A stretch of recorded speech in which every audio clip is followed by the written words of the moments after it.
What's up guys, welcome to this week's video. I am Ryan and I don't think I've given a full introduction of myself here on the channel yet, so here we go. My name is Ryan Gordon and I am a photographer and videographer from Utah. I go by Rye Gordon online pretty much only because when I made the handle that was available, and then I just kind of stuck with it. Even though not many people actually call me Rye, it's just become my thing. So I've been doing photography and videography for about 10 years now, and I started this YouTube channel to specifically document my journey through film photography, which started about a year and a half ago when I borrowed my dad's Canon AE1 as a prop for a photo shoot I was doing, which then just kind of evolved because I held on to it and I started shooting with it, and I started to realize how much I love film photography. Now since then I've shot tons of film, tons of formats, tons of cameras, and we've gotten to where we are today, which is talking about one of my favorite films, Kodak Pro Image 100. And now we're not really deep diving into this film. I want to do that maybe in a future video. Today I want to focus on 10 images I've recently took when I went on a photo walk around my neighborhood,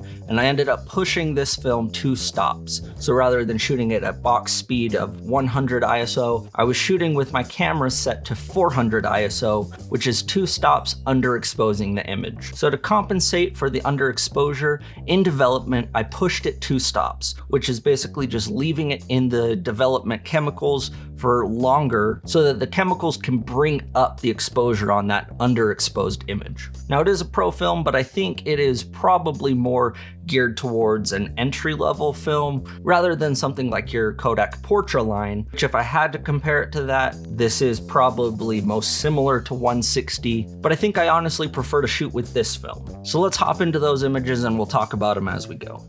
Okay, so looking at and talking about these first 2 images, this is a field near my house. And actually growing up, I've lived in the same house most of my life. I've moved out a few times, but that's besides the point. This is where I grew up. And my house, you can't see it in this picture, but this is what everything around my house used to look like. It was open fields. There used to be tons of corn planted, tons of trees. And this is kind of the last bit of that. It's turned into the burbs, and they've developed houses all over, and this is the last little piece of land. They actually this week started developing it, and they're going to be putting houses on it. So I wanted to document that, and that's kind of what these first 2 images are, just the field before it turns into houses. So one of the side effects, or the benefits, depending on how you look at it, of pushing film is that it introduces more contrast and more grain and a little bit more saturation, which in this first image we can see all of those things. There definitely is a lot more grain in this image compared to what you'd normally be getting with Pro Image 100. But in my opinion, it's not too much. I think it handles everything, the lights, the darks, very well. I'm a fan of the contrast in this image and the vibrancy, I think, with the clouds, the sky, and the orange yellow of the field. I don't mind the vibrancy and the up in saturation. And the second image is just kind of a reframing of the same thing. You can see a little bit more of the mountains. And surprisingly, it's handling the shadows better than I thought it would. You can still see a fair amount of detail in the trees on the left. And now overall, I think the grain just kind of adds a nice feel and a tone to these first 2 images. Now I will say that the increase in grain, I think, is bringing down the sharpness of the overall image. If we zoom in a ton, there's not as much detail as I'm used to, but I mean, none of these images are really going to be scrutinized like that. You're not going to be blowing these up huge. Besides you guys, I don't think very many people will even see them, so it's not a big deal for sure. So this next image is at golden hour with my neighbor's house, his car, and their boat. I just really liked how the sun was interacting with these things, and I liked the shadow contrast. And when taking this picture, I was just kind of hoping to see how the film was going to handle being pushed with the very, very bright and the very, very dark. If you look underneath the boat, there's no detail at all in the blacks, but who's going to be looking under the boat anyways? I think that's perfectly fine that there's no detail there because it doesn't matter. There's plenty of detail where it needs to be. So those first 3 images I shot with a 24mm lens on my Canon AE1, and these next 3 images are shot with a 200mm about an hour later, of the clouds as the sun was setting. The sun was actually completely set at this point, and it was just blasting the very top of this cloud as it was setting and disappearing, turning to night. This was actually my first time using this lens, and I'm very happy with how sharp this image turned out, as well as the next 2. I think the increased saturation is really what works with these next 3 cloud images, which is something that is achieved by pushing the film. So moving on, as I pull up this next image, I do want to say just that all of these images were scanned in with view scan at the most default settings you can achieve, and then converted with Negative Lab Pro, the newest version 2.2 that just came out this last week, through Lightroom. And I tried to do as few adjustments as possible. So these are as stock and bare images as you could hopefully get. And depending at the resolution that you're scanning them in, I feel like you can probably take these edits pretty far. Again, with this one, I like the contrast. We've got some bright brights and some dark shadows. It is a little overexposed, but I think that works with clouds. I personally like it. So this next one, the sun had completely set, and it was taken about 5 minutes after that last one. So you can see the drastic change in colors from golden hour to blue hour. All of a sudden, all this purple started coming out in the sky. And there is like a weird light leak up here. I don't know what caused that, where that came from. I do develop and scan my own film, so it 1000% was probably my fault, if not just a camera flaw. But I really do love the colors of this one. I think it turned out quite well, and the grain works for me really well in this image. So these final 4 images were taken the next day. I had to run an errand, and on my way home, I just took a quick little walk around the block and found all of these locations. And again, I really wanted to push the contrast, see how much this film could handle.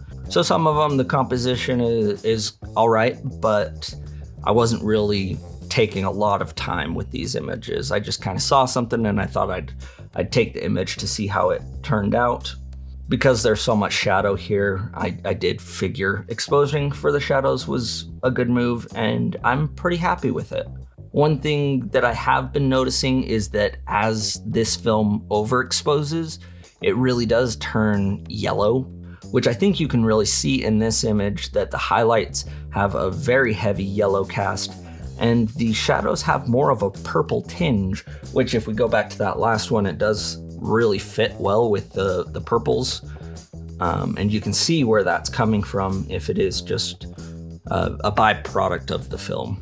Which, here we go again. So for this next one, we've got the highlights, which are pretty yellow, and the shadows have a very purple feel to them, which I think is just something I really like and lean towards, and maybe that's why I like this film so much. I can't scientifically tell you what I love about this film. It's an amalgamation of a bunch of different factors that it just looks and feels good. I always get fairly good results with this film, and it's pretty much the cheapest film out there right now. So to get this good of results from such a cheap film, I think it's like $5.25 for a 36 exposure roll. But I really like how this image was able to handle the contrast.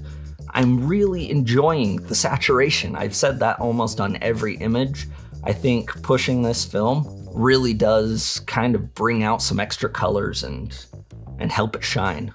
And now these final 2 images, I'll throw them up side by side. I mean, they are the same image, they're just reframed. This is a shot that is actually a couple blocks away from those last few that I've had my eyes on all summer. I've just been waiting for the perfect opportunity, and I don't think this was quite the shot that I had imagined. I think I'm gonna have to come back next spring. The color in the leaves really started changing faster than I was hoping they would, so I wanted to grab this. I think the thing that really draws me to this image is just that the plants are growing over that sign, and the house in the background is more of an older house. I think it just kind of fits with more of a film timeless vibe.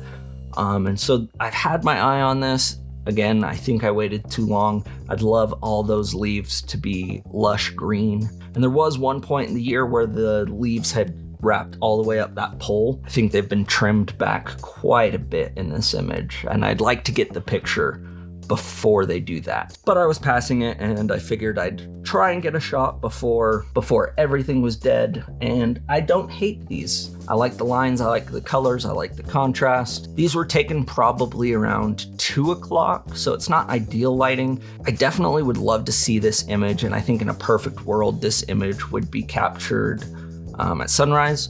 So the sign in the house would be backlit with a gorgeous, warm, orangey light. But for what these images are, I like them. And specifically, talking about pushing this film 2 stops, I'm happy with it, honestly. I think some films, if you push them too far, they get way too grainy and they lose a lot of detail. Where I think this, with 2 stops, shooting it at 400 is a pretty versatile range. You can handhold some dark shots, as well as shoot really high shutter speeds during the day, and it's just kind of a sweet spot. So if I was to summarize my thoughts that have probably been all over the place during this video, I would say I'd probably end up pushing this film again. That 400, like I said, is just such a sweet ISO to be shooting at, and there's not a lot of sacrifice. I actually really enjoy the results that come from pushing this film. And I think especially as the year's progressing, we're losing a lot more light, and there are more benefits than not with adding those extra 2 stops of exposure. So I think that's gonna do it for me this week. Comment down below, let me know if you've used this film, if you've pushed it, or what you think of the results of pushing this film.